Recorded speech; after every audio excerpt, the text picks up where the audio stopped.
சீரியல்களின் full எபிசோடுகளை Sun டிவியில் ஒளிபரப்பான உடனே எக்ஸ்க்ளூசிவாக சன் நெக்ஸ்டில் மட்டும் ஃப்ரீயா பாருங்கள்.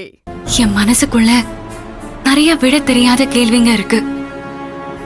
என் மாமாவோட உயிர் சிநேகிதரா நீங்க இருந்திருக்கீங்க. இப்பவும் இருந்துகிட்டு தான் இருக்கேன். எனக்கு தெரியும் யா. அதனாலதான் உங்ககிட்ட மனசு விட்டு சில விஷயங்கள் பேசணும்னு நான் ஆசைப்படுறேன். என்கிட்ட நீங்க எதையும் மறைக்க மாட்டீங்கன்னு நான் நம்புறேன்.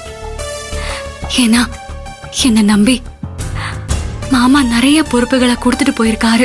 அம்மா ஈஸ்வரி, என் நண்பன் என்னை விட்டு போனப்பவே நானும் போயிருக்க வேண்டியவம்மா. ஆனா இத்தனை காலமா நான் என் உசுரை கையில பிடிச்சிட்டு இருந்ததே சில காரணங்களுக்காக தான்மா. இதை யார்கிட்ட சொல்றதுன்னு தெரியாம நான் எனக்குள்ளேயே புலம்பி தவிச்சிட்டு இருந்தம்மா. நீ அழகுவ கல்யாணம் பண்ணி ரத்தனத்தோட மருமகளா வந்ததுக்கு அப்புறம்தான் எனக்கு நம்பிக்கையே வந்துச்சுமா. உங்கிட்ட என் மனசுல இருக்கிற பாரத்தை இறக்கி வைக்கிறதுக்காக எத்தனையோ தடவை உன்னை பார்க்கறதுக்காக வந்தம்மா. ஆனா என்னால உன்னை பார்க்கவே முடியலம்மா. இன்னைக்கு கூட எனக்கு உடம்பு சரியில்லாம போன உடனே நான் ரொம்ப பயந்துட்டேம்மா. ஐயா, செத்துருவன்னு நினைச்சில்லம்மா. என் மனசுல இருக்கிற பாரத்தை உன்கிட்ட இறக்கி வைக்காமலேயே செத்து போயிருவேன்னு நினைச்சுதான் பயந்தம்மா. எங்க என் ரத்தினத்தை பத்தின ரகசியத்தை உன்கிட்ட சொல்லாம போயிடுவோன்னு நினைச்சு நான் ரொம்ப பயந்துட்டம்மா. ஆனா இறைவனோட கருணை உள்ளத்தால எனக்கு எதுவும் ஆகாம உன்னை பார்த்து உண்மையை சொல்ற சந்தர்ப்பம் எனக்கு கிடைச்சிருக்குமா.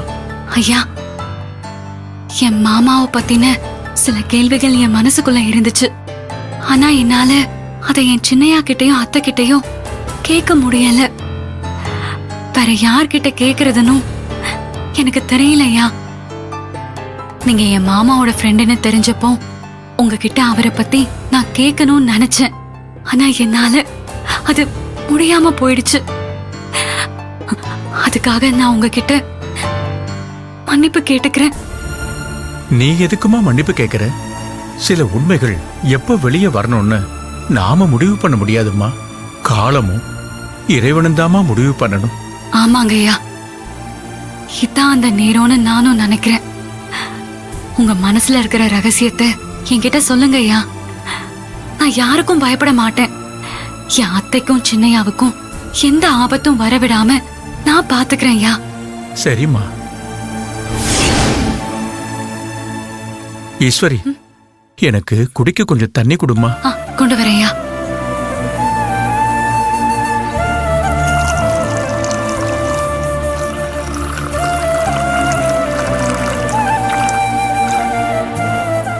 ஐயா இந்தாங்க.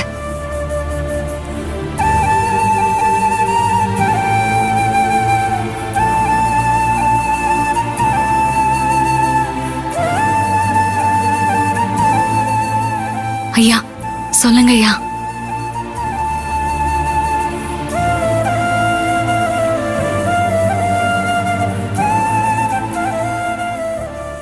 ஈஸ்வரி, என் நண்பர் ரத்னம் சாவுல மர்மம் இருக்குமா. அவன் மரணம் இயற்கையானது இல்ல. ஐயா. ஆமாம்மா, அவனை யாரோ கொலை பண்ணிருக்காங்க.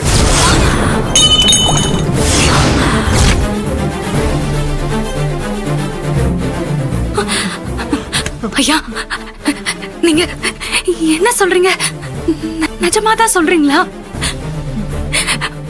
மாமாவை கொலை பண்ணிட்டாங்களா?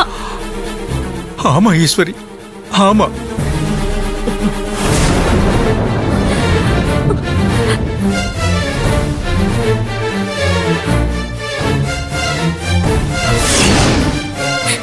ஐயா, யார் யா மாமாவை கொன்னது?